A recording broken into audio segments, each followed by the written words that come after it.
دوستو think beyond میں خوش آمدید۔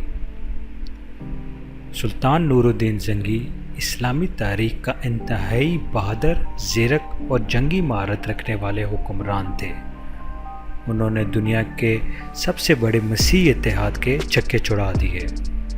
کہا جاتا ہے کہ عیسائی ان کا نام لے کر اپنے بچوں کو ڈرایا کرتے تھے کہ چپ ہو جاؤ ورنہ زنگی آ جائے گا۔ ابو القاسم محمود ابن عماد الدین زنگی سلطنت کے بانی عماد الدین زنگی کے صاحبزادے تھے، جنہوں نے تاریخ میں بڑا نام پیدا کیا۔ سلطان نورالدین زنگی 5 فروری 1118 میں پیدا ہوئے۔ آپ نے 1146 ہجری سے 1174 ہجری تک 28 سال حکومت کی۔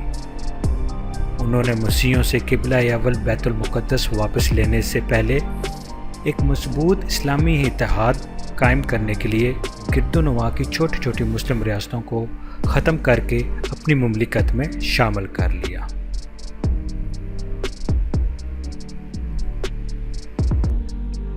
شروع میں نورالدین زنگی کا دارالحکومت حلب تھا۔ 549 ہجری میں انہوں نے دمشق پر قبضہ کر کے اسے اپنا دارالحکومت قرار دے دیا۔ انہوں نے صلیبی ریاست انطاکیہ پر حملہ کر کے کئی قلعوں پر قبضہ کر لیا اور بعد ازاں ریاست اڈیسہ پر مسلمانوں کا قبضہ ختم کرنے کی عیسائیوں کی کوشش کو بھی ناکام بنا دیا۔ دوسری صلیبی جنگ کے دوران دمشق پر قبضہ کرنے کی کوششوں کو بھی نامور جرنیلوں سیف الدین غازی اور معین الدین کی مدد سے ناکام بنا دیا اور بیت المقدس سے مسیحیوں کو نکالنے کی راہ ہموار کر دی۔ دوسری صلیبی جنگ کی شاندار فتوحات کی بدولت ہی مسلمان تیسری صلیبی جنگ میں بھی فتح یاب ہو کر بیت المقدس واپس لینے میں کامیاب ہوئے تھے۔ اس زمانے میں مصر میں فاطمی حکومت بالکل کمزور ہو گئی تھی اور مصر چونکہ فلسطین سے ملا ہوا تھا، اس لیے مسیح اس پر قبضہ کرنا چاہتے تھے۔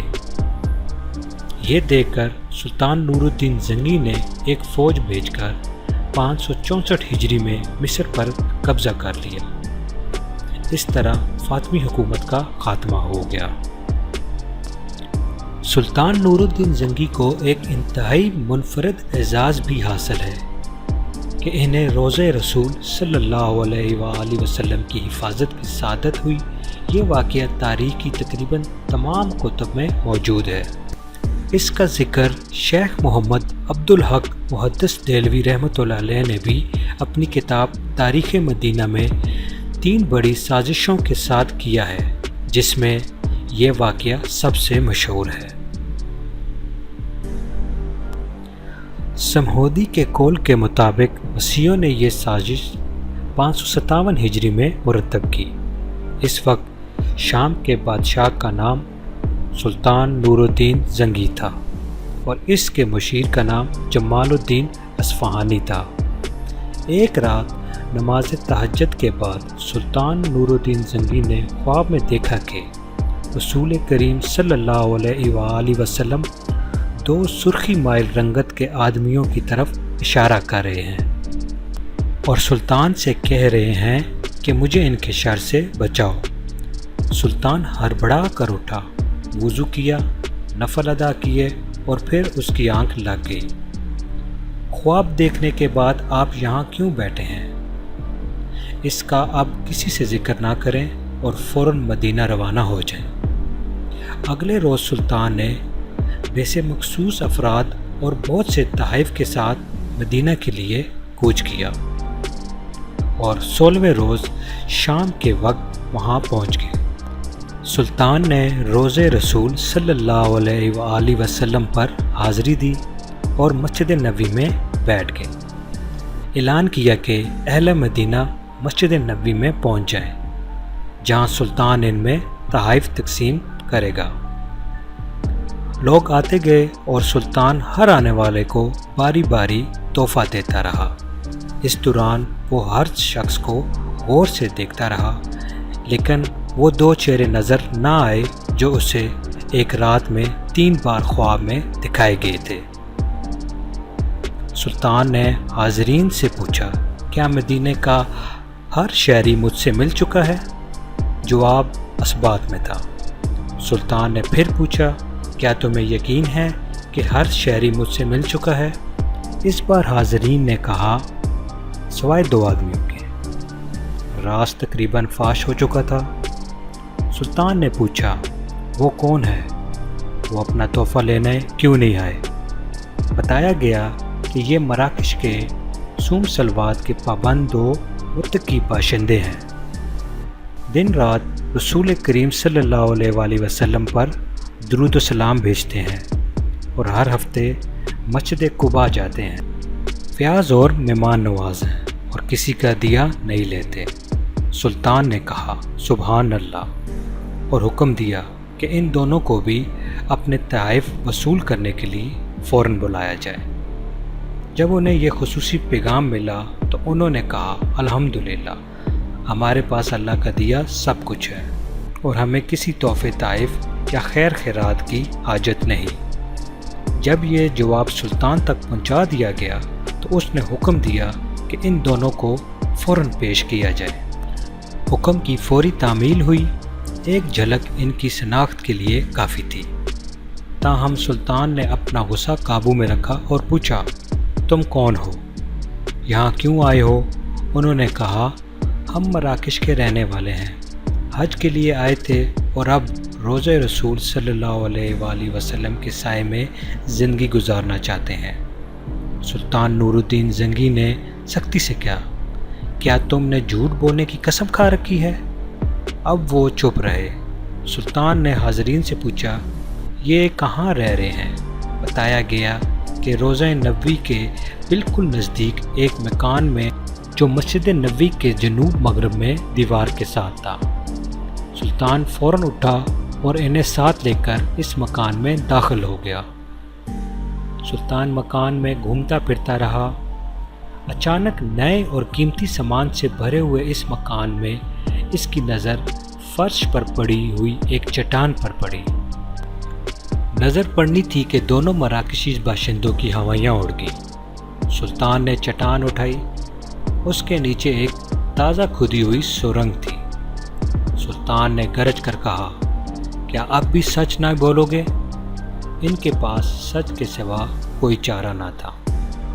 انہوں نے اعتراف کیا کہ وہ مسیح ہیں اور ان کے حکمرانوں نے انہیں بہت سا مال و زر اور ساز و سامان دے کر حاجیوں کے روپ میں مراکش سے اس منصوبے پر حجاز بھیجا تھا کہ وہ کسی نہ کسی طرح رسول کریم صلی اللہ علیہ وآلہ وسلم کا جسد اقدس روضہ مبارک سے نکال کر لے آئے۔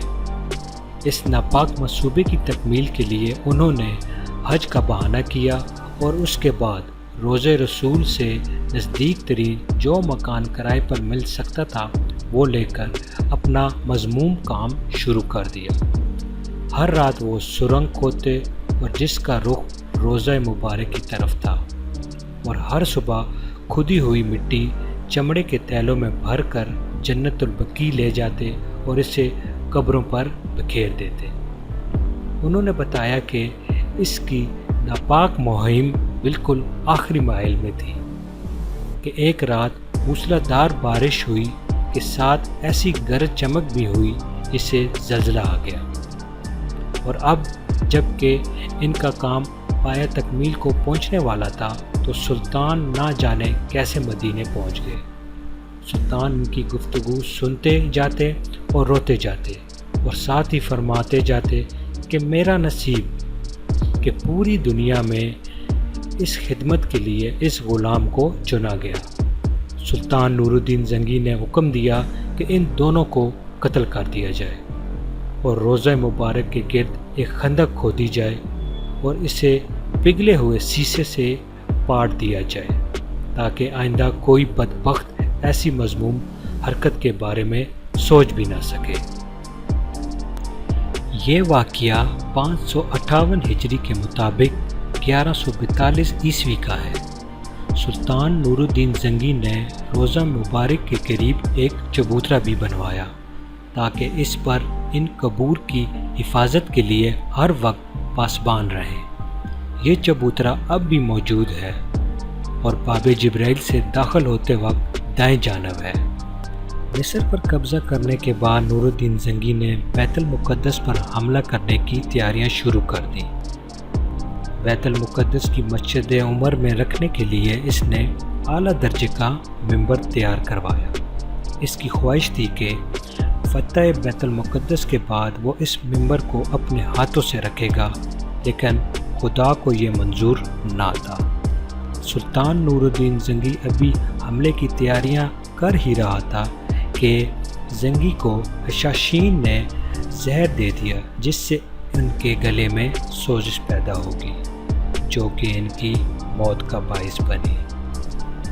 15 مئی 1174 عیسوی کو ان کا انتقال ہو گیا۔ انتقال کے وقت نور الدین زنگی کی عمر 58 برس تھی۔ سلطان نور الدین زنگی بہادری میں اپنے باپ کی طرح تھے۔ ایک مرتبہ جنگ میں انہیں اپنے دشمنوں کی صف میں بار بار گھستے دیکھ کر ان کے ایک مصائب قطب الدین نے کہا، اے ہمارے بادشاہ، اپنے آپ کو امتحان میں نہ ڈالیے، اگر آپ مارے گئے تو دشمن اس ملک کو فتح کر لیں گے اور مسلمانوں کی حالت تباہ ہو جائے گی۔ سلطان نور الدین زنگی نے یہ بات سنی تو اس پر بہت ناراض ہوا اور کہا، قطب الدین، زبان کو روکو، تم اللہ کے حضور گستاخی کر رہے ہو۔ مجھ سے پہلے اس دین اور ملک کا محافظ اللہ کے سوا کون تھا؟ میں نہیں ہوں گا تو اللہ کسی اور کو یہ ذمہ داری سونپ دے گا۔ سلطان نور الدین زنگی نے شریعت کی خود پابندی کی اور اپنے ساتھیوں کو بھی پابند بنایا۔ انہیں دیکھ کر دوسروں نے تقلید کی، جس کی وجہ سے عوام میں اسلام پر عمل کرنے کا جذبہ پیدا ہو گیا اور لوگ خلاف شرع کاموں کے ذکر سے بھی شرمانے لگے۔ سلطان نور الدین صرف ایک فاتح ہی نہیں تھا، بلکہ ایک شفیق حکمران اور علم پرور بادشاہ تھا۔ اس نے سلطنت میں مدرسوں اور ہسپتالوں کا جال بچھا دیا۔ اس کے انصاف کے قصے دور دور تک مشہور تھے۔ وہ بڑی ذاتی زندگی گزارتا تھا۔ بیت المال کا روپیہ کبھی بھی ذاتی خرچ میں نہیں لایا۔ مال غنیمت سے اس نے چند دکانیں خرید لی، جن کے کرائے سے وہ اپنا خرچ پورا کرتا تھا۔ اس نے اپنے لیے بڑے بڑے محل تعمیر نہیں کیے، بلکہ بیت المال کا روپیہ مدرسوں، شفاخانوں اور مسافر خانوں کے قائم کرنے اور رفع عامہ کے دیگر کاموں میں صرف کرتا تھا۔ دمشق میں اس نے ایک شاندار شفاخانہ تعمیر کیا تھا، جس کی دنیا میں مثال نہ تھی۔ اس میں مریضوں کو دوا بھی مفت دی جاتی تھی اور کھانے اور رہنے کا خرچ بھی حکومت کی طرف سے ادا کیا جاتا تھا۔ سلطان نور الدین زنگی نے تمام ناجائز ٹیکس موقوف کر دیے تھے۔ وہ مظلوموں کی شکایت خود سنتا اور اس کی تفتیش کرتا تھا۔ نور الدین زنگی کی ان خوبیوں اور کارناموں کی وجہ سے اسے زمانے میں ایک مورخ ابن اسیر نے لکھا ہے کہ میں نے اسلامی عہد کے حکمرانوں سے لے کر اس وقت تک کے تمام بادشاہوں کی تاریخ کا مطالعہ کیا، لیکن خلفائے راشدین اور عمر بن عبدالعزیز کے سوا سلطان نور الدین زنگی سے زیادہ بہتر فرمانروا میری نظر سے نہیں گزرا۔ تو دوستوں، اگر آپ کو میری یہ ویڈیو پسند آئی ہے تو لائک لازمی کیجیے گا اور میرے چینل کو سبسکرائب کرنا مت بھولیے گا۔ آپ کا بہت شکریہ۔